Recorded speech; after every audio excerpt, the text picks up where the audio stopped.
പ്രിയമുള്ളവരെ, ശശിധരൻസ് വ്ലോഗിലേക്ക് ഏവർക്കും സ്വാഗതം. ഇന്ന് ചെറിയ മനസ്സിൽ തോന്നുന്ന ഇപ്പം പറയുക എന്ന ഒരു പരിപാടിയാണ് എൻ്റെ മനസ്സിൽ ഇപ്പം ഈ നിമിഷം വരെ പറയുന്ന നിമിഷം വരെ എൻ്റെ മൈൻഡ് ബ്ലാങ്ക് ആണ്. അപ്പോൾ എനിക്ക് തോന്നുന്നത് പറയും. എൻ്റെ തോന്നുന്നത് മുൻകൂട്ടി ഒരു ചെറിയ ധാരണയുണ്ട്. എനിക്ക് തോന്നുന്നത് ഈ ലോകത്തെ ദുഃഖക്കും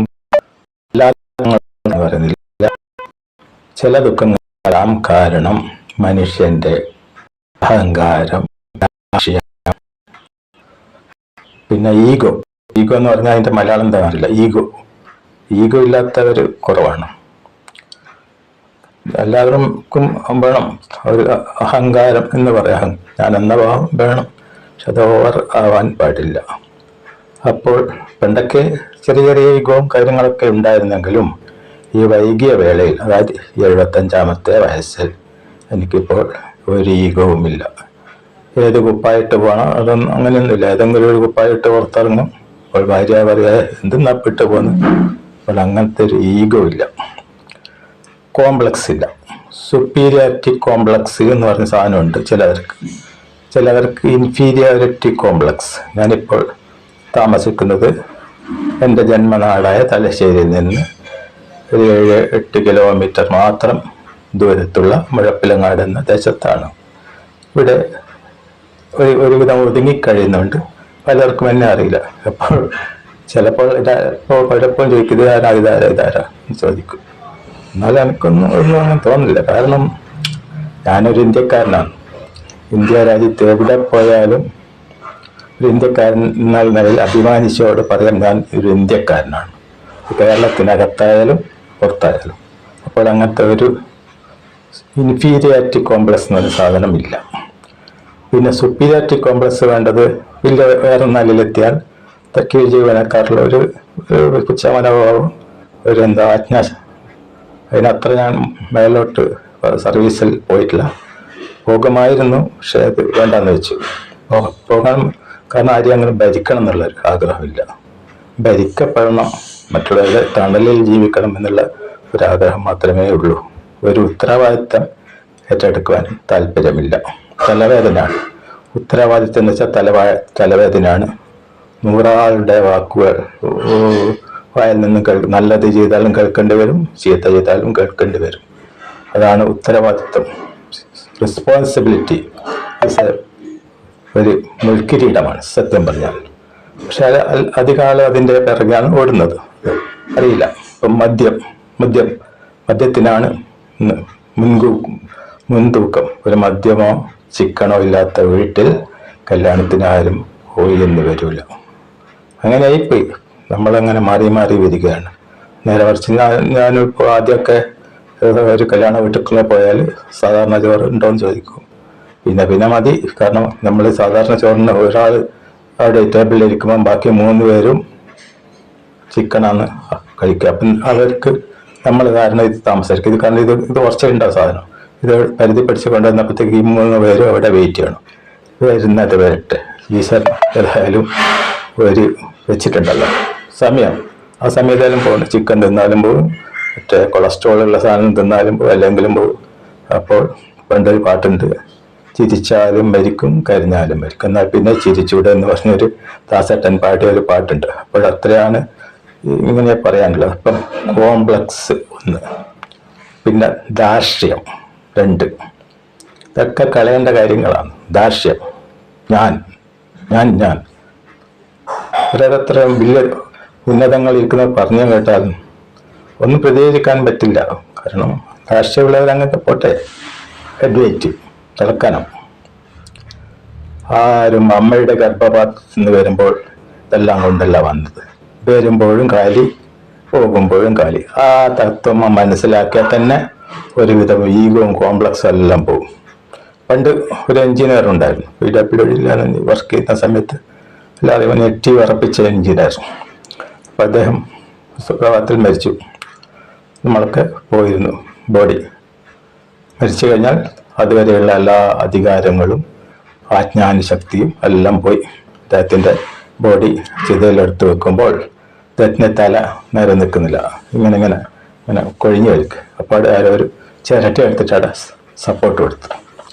അപ്പോൾ എനിക്ക് തോന്നി ഇത്രയേ ഉള്ളൂ മനുഷ്യൻ, അതാരും മനസ്സിലാക്കുന്നില്ല എന്നതാണ് ഏറ്റവും വലിയ ദുരന്തം. എൻ്റെ പാർട്ടി വലുത്, നിങ്ങളൊന്നിനും കൊള്ളില്ല. എല്ലാം പറയണം, വസ്തുനിഷ്ഠമായിരിക്കണം. പക്ഷമായാലും പ്രതിപക്ഷമായാലും വസ്തുനിഷ്ഠമായിരിക്കണം. പറയുന്ന കാര്യങ്ങൾ പറയുന്നത് ചെയ്തിരിക്കണം, പറ്റാത്തത് പറയാൻ പാടില്ല എന്നൊക്കെയാണ് പൊതുവെയുള്ള ഇത്. പക്ഷെ എല്ലാം എന്തെല്ലോ നടക്കുന്നു, നടക്കട്ടെ. സിനിമാ മേഖലയിലാണ് അതിപ്പം കുറേ ആരോപണങ്ങൾ വന്നു കഴിഞ്ഞ് അതെല്ലാം അങ്ങനെ പോയി പോട്ടെ, എല്ലാം പോയെല്ലാം പോട്ടെ, ഇനി കുത്തിപ്പൊക്കട്ട പോയതെല്ലാം പോട്ടെ. പിന്നെ ഇന്ന് ഒരാൾ വീഡിയോ ഇട്ടു, ഒരു പെൺകുട്ടിയെ 3 ലക്ഷം ചോദിച്ച് കൊടുക്കാത്തതിന് ആ കുട്ടിയെ ബലാത്സംഗം ചെയ്ത് വീഡിയോ അയച്ചു കൊടുത്തതെന്ന്. വീഡിയോ എന്താ മനുഷ്യന്മാരെ, നിങ്ങൾ ഇത്രയും അതപ്പതിച്ചു പോയോ? ഇതിലും ഭേദം എന്താണെന്ന് ഞാൻ പറയുന്നില്ല, ഇതിലും ഭേദം എന്താണെന്ന് പറയുന്നില്ല. കാരണം നിങ്ങൾക്കുള്ള സപ്പോർട്ട് ഉള്ളതുകൊണ്ടല്ലേ നിങ്ങൾ ഈ തുള്ളുന്നു. ഒരിക്കലും ഇങ്ങനത്തെ ആളുകൾക്ക് സപ്പോർട്ട് കൊടുക്കാൻ പാടില്ല, ഒരിക്കലും. ഇപ്പോൾ ഒരു കേസ് ഇങ്ങനെ നടക്കുന്നുണ്ടല്ലോ, അപ്പൊ ഏത് കേസായാലും സത്യത്തിന്റെ ഭാഗത്തെ ആൾ നിൽക്കാൻ പാടുള്ളൂ എന്ന് വിചാരിക്കുന്നവരാണ്. സത്യം മാത്രമേ ജയിക്കാൻ പാടുള്ളൂ എന്ന് അതിയായി ആഗ്രഹിക്കുന്ന ഒരു വ്യക്തിയാണ് ഞാൻ. അതിപ്പം പാട്ടെല്ലാം പാടുമ്പോൾ ഒരു തമാശാക്കുന്ന ആൾ തമാശാക്കിക്കോ. നിങ്ങൾ വെറുതെ ഇരുന്ന് ഉള്ള സമയത്തിന് 2 തൊടയുടെ ഇടയിൽ കൈയും വെച്ചിട്ട് ഉറങ്ങുന്ന അവന് ഉറക്കം എണീച്ചാൽ പിന്നെ എന്തെങ്കിലും ഒരു പണി വേണ്ടേ? അപ്പം നിങ്ങൾ പറഞ്ഞോ, നമ്മൾ പാട്ട് പാടും, എന്നെ ആരും പഠിപ്പിച്ചിട്ടില്ല, ഗുരുവില്ല, ഗുരുത്വവും ഇല്ല. പക്ഷെ ഞാൻ പാട്ട് പാടും. അല്ല ഒരാൾ വരെ പറയണം നിങ്ങൾ വേണ്ട എന്നാൽ ഞാൻ നിർത്തും. അതുവരെ ഞാൻ പാട്ട് പാടിക്കൊണ്ടേയിരിക്കും. കാരണം എനിക്ക് 5 പൈസ ഇതുവരെ കിട്ടിയില്ല. കൊറോണ മുതൽ ഞാൻ പാട്ട് പാടുന്നുണ്ട്. മറ്റേ ഓർക്കസ്ട്ര കൂടെ പാടാനെല്ലാം അറിയാം, പക്ഷെ അത് പറ്റില്ല. കാരണം എന്താണ്, അതിന് കോപ്പിറൈറ്റ് ആരൊക്കെയോ ഉണ്ടാക്കി വെച്ച്, ആരൊക്കെയോ എഴുതി, ആരൊക്കെയോ ചെയ്ത് എല്ലാത്തിനും വിലയുണ്ട്. പക്ഷെ നമുക്ക് മാത്രം, മനുഷ്യന് മാത്രം വിലയില്ല, കഴിവിന് വിലയില്ല. കഴിവുള്ളവനെ തേക്കാൻ എന്താ പറയുക, ഇപ്പോഴത്തെ പുതിയ ഭാഷയുണ്ടല്ലോ, തേക്കാനേ ആളുകൾ പറ്റൂ. ഞാൻ ഈ സ്റ്റാർ മേക്കർ പാട്ട് പാടുമ്പോൾ, സ്റ്റാർ മേക്കർ എന്ന ആപ്പിൽ പാട്ട് പാടുമ്പോൾ എന്താണെന്നറിയില്ല, ഏതെങ്കിലും 2 ആൾ 2 or 3 ആൾ ഒരു വീഡിയോ വളരെ നല്ല, നിങ്ങളുടെ ശബ്ദം നല്ലതാണ്, ഇങ്ങനെയാണ്, നിങ്ങളുടെ ശബ്ദം കേട്ടാൽ അന്നത്തെ ദിവസം നമ്മൾക്ക് വളരെ നല്ല എന്നൊക്കെ പറയുന്നുണ്ട്. അതിലുള്ളതോ ഇല്ലാത്തതോ എന്തോ ആയിക്കോട്ടെ, നമ്മളങ്ങനെ അന്ധമായി ഒന്നിനും വിശ്വസിക്കുന്നില്ല. ദൈവത്തിൽ പോലും അന്ധമായി വിശ്വസിക്കരുത്. അതിന് അന്ധവിശ്വാസം എന്ന് പറയാം. നേരെ മറിച്ച് ദൈവമുണ്ട് എന്ന് വിശ്വസിക്കുന്നവരാണ് ഞാൻ. ചെറുപ്പത്തിൽ ഒരു സാമ്പത്തിക ശേഷിയുള്ള അയാളുടെ മകനായി ജനിച്ചെങ്കിലും ജീവിതത്തിൽ മുഴുവൻ ഒരു ഏരപ്പാളി പോലെ ജീവിക്കാനാണ് വിധിയുണ്ടായത്. എന്നിട്ട് ദൈവം കൈവിട്ടില്ല, ദൈവത്തിൻ്റെ കയ്യൊപ്പ് എപ്പോഴും കൂടെയുണ്ട്. അങ്ങനെ മനസ്സിൽ പ്രാർത്ഥിച്ചുകൊണ്ടിരിക്കുക. സകല ദൈവങ്ങളെയും വിളിക്കും. ഇന്ന ദൈവം എന്ന് പ്രത്യേകതയൊന്നുമില്ല. ഇനി ആരെങ്കിലും പറയണത് ഇതാ നമ്മളെ ദൈവത്തെ എങ്ങനെ വിളിക്കാൻ പാടില്ല അന്ന് പറഞ്ഞാൽ ഞാൻ എൻ്റെ മനസ്സിൽ വിളിക്കും. ഇനി എൻ്റെ മനസ്സായിരിക്കും കാണാൻ പറ്റുമോ? പറ്റില്ല.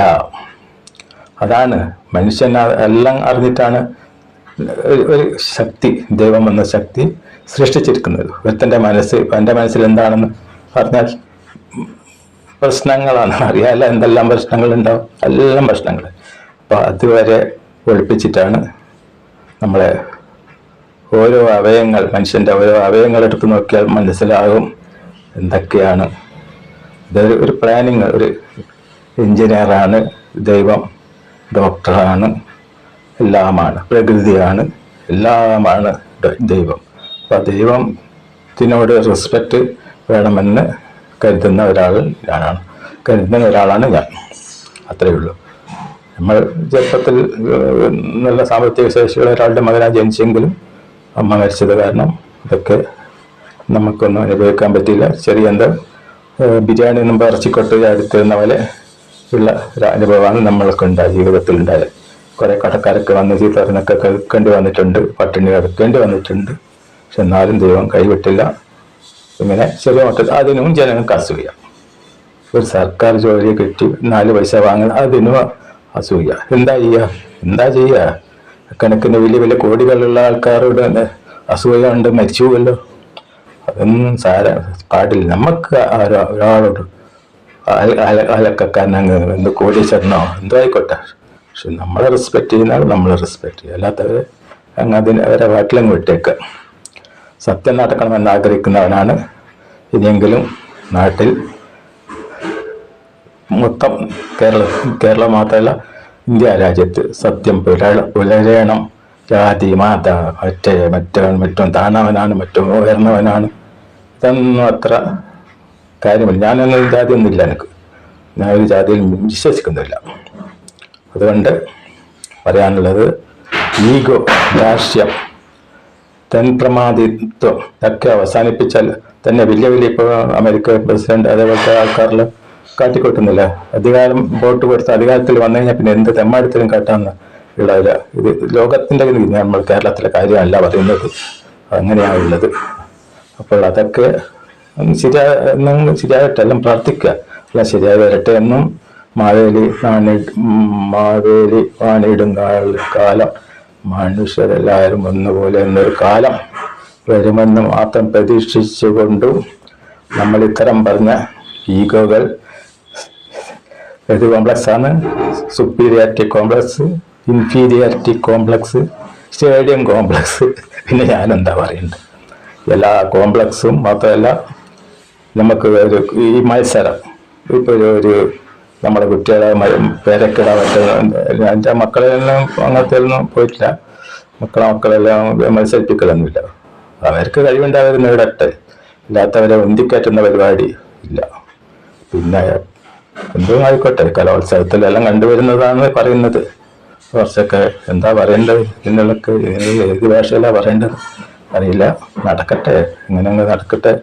എല്ലാം ഒരു മാറ്റങ്ങൾ വരുമെന്നും മനുഷ്യനൊരു പുനർചിന്തനം ഉണ്ടാകുമെന്നും നല്ലൊരു ഭാവി ഞങ്ങൾക്ക് ഉണ്ടാകുമെന്നും പ്രതീക്ഷിച്ചുകൊണ്ട് ശശിധരൻസ് വ്ലോഗിൻ്റെ ഈ ചെറിയ വീഡിയോ ഇവിടെ നിർത്തുന്നു. ഏവർക്കും എൻ്റെ നന്ദി, നമസ്കാരം.